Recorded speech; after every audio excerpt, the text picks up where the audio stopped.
ভারতে উনি মারা যায়নি, যতটুকু আমরা শুনেছি এখনো জীবিত আছে। তবে চিকিৎসা নেওয়ার মতো শক্তি ওনার শরীরে নাই। চিকিৎসা যে নেবে শরীর সাই দিচ্ছে না, শেষ। যখন তখন খবর আসবে উনি নেই। কথা কি বুঝতে পারতেছেন? আর কতদিন বাঁচবে ভাই? আমরাও তো যাব। কত যুবক মারা যাচ্ছে আমাদের দেশে, মানুষ গুলি করে মারিচ্ছে। কথা কন না? তো সবাই তো একদিন চলে যাবে। ওবায়দুল কাদেরও বিদায় নেবে, আপনি আমি বিদায় নেবে, কিন্তু বিদায়টা যেন সুন্দর হয়, এটা আমাদের চাওয়া। কি বলেন? আমরা যদি মারা যাই আমাদের মৃত্যুটা যেন সুন্দর হয়, মৃত্যুর সময় যেন কালেমা পড়তে পড়তে মারা যায়, আমাদের মৃত্যু যেন শহীদের মৃত্যু হয়। কথা বলে ঠিক কিনা?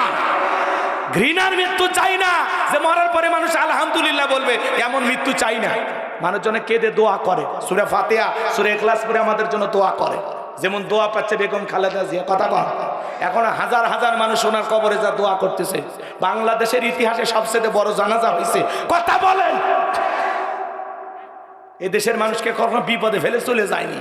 আমাদের বগুড়ার পুত্রবধূ, তিনবারের সাবেক প্রধানমন্ত্রী, আপসী নেত্রী বেগম খালেদা জিয়া, সারা দেশ থেকে ওনার জন্য মানুষ যে পরিমাণে দোয়া করছে, বাংলাদেশের 54 বছর ইতিহাসে এত বড় জানাজা কারো ভাগ্যে জোটেনি। কথা বলেন ঠিক কিনা? আল্লাহ বেগম খালেদা জিয়াকে মাফ করে দেন, তার কবরকে জান্নাতের বাগান বানায় দেন। চিল্লায় বলেন আমিন।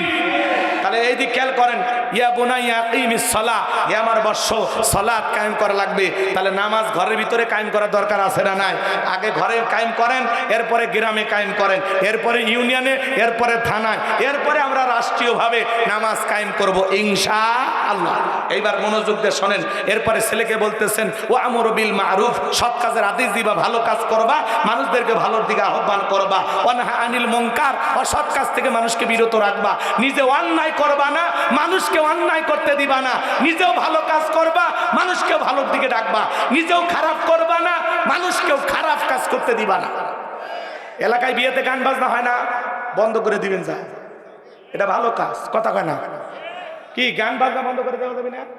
ক্ষমতা নাই আপনার, 10 জন যায় বলবেন এই কিসের বিয়ের গান বন্ধ কর বাবা, গান বাজনা আসছে, এখানে ভদ্রলোকের সমাজ, এটা মুসলমানের এলাকা। কথা কর। আপনি বক্স বাজাই, তোর গান শোনার খুব ইচ্ছা, কানের ভিতর ইয়ারফোন লাগাই একলাই শোন, বক্স বাজাসকে। কথা কন না কেন? মসজিদের ইমাম যিনি আছেন, মসজিদ কমিটি আছেন, দায়িত্ব নিয়ে বলবেন যে এই গ্রামে বিবাহতে কোনো ধরনের গান বাজনা গীত চলবে, কোনো ধরনের ইসলাম বিরোধী কার্যকলাপ চলবে না। কথা বলেন ঠিক না? আল্লাহ আমাদের হেদায়েত দান করেন। এরপরে বলতেছে, বাবা ওয়াসবির আলা মা আসাবাক, বিপদ আপদ মুসিবত আসলে সবর করবা, ধৈর্য ধারণ করবা।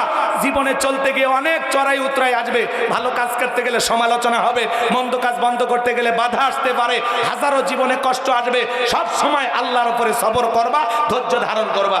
এরপরে বলতেছেন, ওয়ালা তুসাইর খাদ্দাকা লিন-নাসি ওয়ালা তামশি ফিল আরদি মারহা ইন্নাল্লাহা লা ইউহিব্বু কুল্লা মুখতালিন ফাখুর।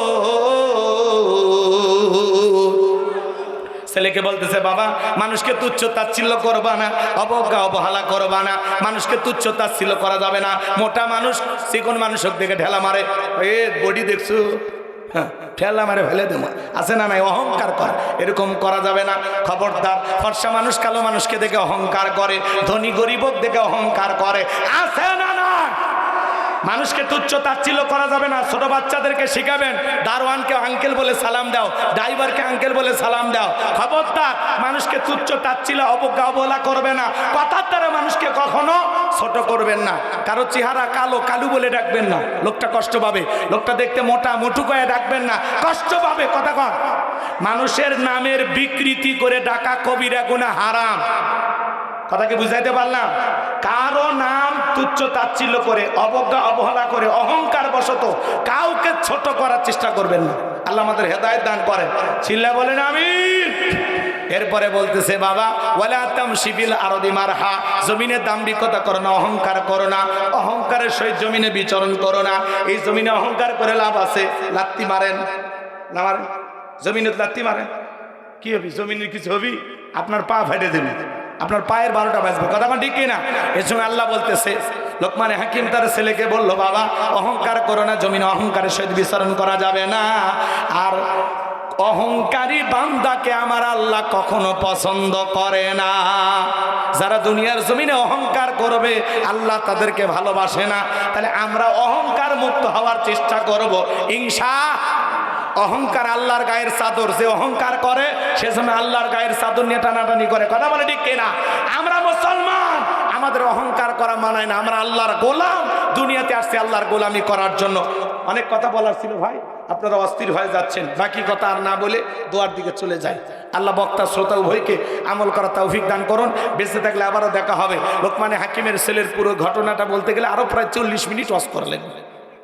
কন্যাকে ওরে বাবা, হ্যাঁ চলুক চলুক, না না শেষ করে না বাজার না। কর্তৃপক্ষের ভাইরা বলতেছে হুজুর শেষ করে দেন। আমিও আপনাদের বুঝতে পারছি। লোকমানে হাকিমের কথাটা বলতে গেলে, তার ছেলের বিয়ের ঘটনাটা পুরোটা বলতে গেলে মোটামুটি আরো 40 মিনিট ওয়াজ করা লাগবে। রাতে 1টা পার হয়ে যাচ্ছে ভাই, 1:45 বাজে। মোনাজাত করে যাইতে যাইতে 1টা পার হয়ে যাবে। আপনারা কষ্ট পাচ্ছেন, সবাই বসেন। দুইবার দেখা হলো, বেঁচে থাকলে আবারও দেখা হবে। আল্লাহ ভালো রাখুক, সুস্থ রাখুক। আপনারা যতটুকু শুনেছেন ততটুকুর উপরে আমল করার চেষ্টা করবেন ইনশাআল্লাহ। 1 নাম্বার আল্লাহর শুকরিয়া আদায় করবেন। 2 নাম্বার শিরিক মুক্ত ঈমান আমল নিয়ে চলার চেষ্টা করবেন। কোনো অবস্থায় আমাদের যারা যেন শিরিকের মতো বড় গুনাহ না হয়। 3 নাম্বার পিতামাতার খেদমতের কথা বললাম।